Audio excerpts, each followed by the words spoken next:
Are your people working hard but not reaching their full potential? The problem is not effort, it is development.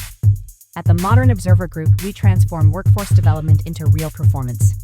Our human-centered achievement programs help your team think better, communicate stronger, and execute at a higher level.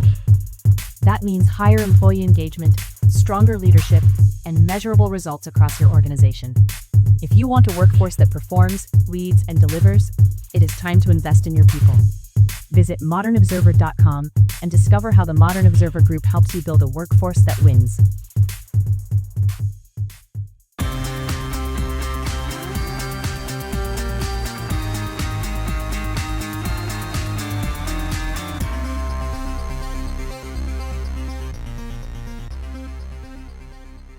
A ceasefire between Israel and Lebanon. Charles Schwab bets on cryptocurrency. QVC to declare bankruptcy, and more. Welcome to the Raw Naked Truth. I'm your host, Eric Lopkin, and here's the news you need to know. The leaders of Israel and Lebanon agreed to a 10-day ceasefire after officials from the two countries met in Washington, President Trump said Thursday. The truce went into effect at 5 p.m. Eastern Time Thursday. In a follow-up, Trump added that he will be inviting Israeli Prime Minister Benjamin Netanyahu and President Joseph Aoun of Lebanon to the White House for the first meaningful talks between Israel and Lebanon since 1983. The pause in Israel's nearly 7-week campaign against Hezbollah could unlock stalled U.S.-Iran peace talks. Tehran had demanded an end to Israeli strikes in Lebanon as a precondition for any deal ending Operation Epic Fury. Meanwhile, the U.S. blockade of Iranian ports remains in full effect. Central Command said 13 vessels have been turned away, and Secretary of War Pete Hegseth warned Iran's new regime to choose wisely on reaching a deal. The U.S. House of Representatives passed a bill early Friday morning to extend a law on government spy powers for 2 weeks after Republicans pushed for a longer 5-year extension, which was not approved. House members voted by unanimous consent to extend Section 702 of the Foreign Intelligence Surveillance Act, known as FISA, through April 30th. President Donald Trump on Thursday afternoon nominated Dr. Erica Schwartz to be the new director of the Centers for Disease Control and Prevention after months without a permanent director at the helm of the public health agency. Schwartz, who served as Trump's deputy surgeon general during his first term, does not have any apparent ties with the broader Make America Healthy Again movement, nor does she have a history of opposing vaccines.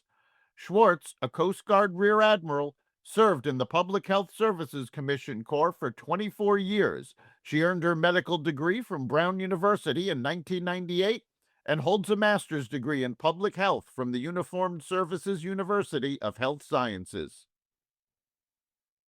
Anthropic released a new Claude model that's less capable than the scary one.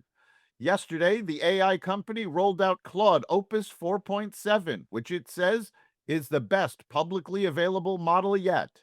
It is not, however, as advanced as Claude Mythos Preview, the model that caused a panic last week when Anthropic said it was restricting access to it because it's too powerful to be released to the public.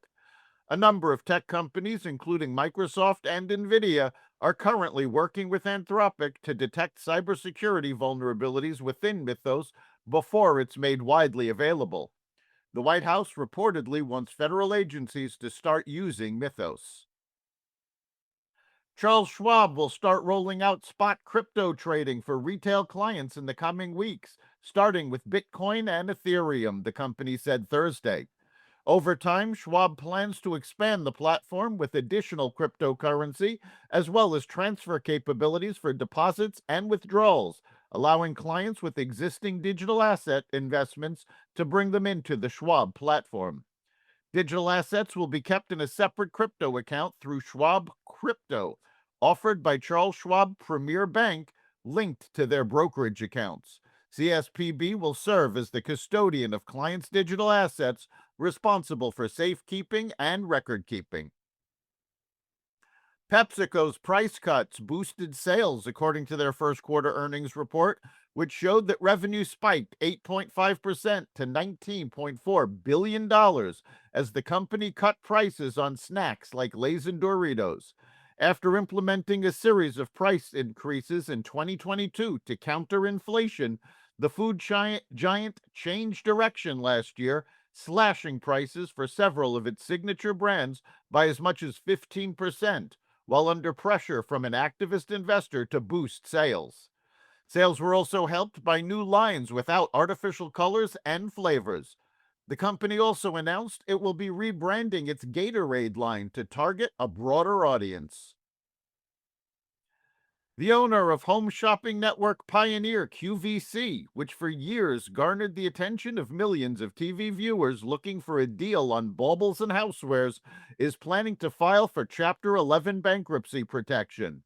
A filing about imminent bankruptcy protection by parent company QVC Group, which also owns HSN, formerly the Home Shopping Network, arrives as long-running TV shopping networks struggle to adapt to the rapid shift by consumers now turning into live streams on TikTok or online marketplaces like Shine. According to an annual report filed with the Securities and Exchange Commission this week, the company said that it intends to file for Chapter 11 bankruptcy protection in the U.S. Bankruptcy Court for the Southern District of Texas after reaching a restructuring agreement with creditors. Stock market futures moved higher as investors prepared for a series of corporate earnings reports. Market participants are also monitoring developments in global conflicts and signals from the Federal Reserve. Recent trading activity has pushed major indexes towards record levels, with analysts watching upcoming results for indications of economic direction. That's the Raw Naked Truth for April 17th, 2026.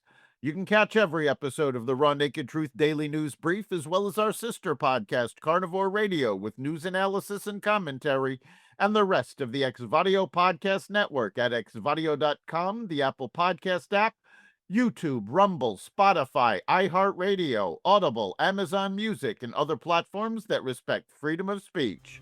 We'll see you next time.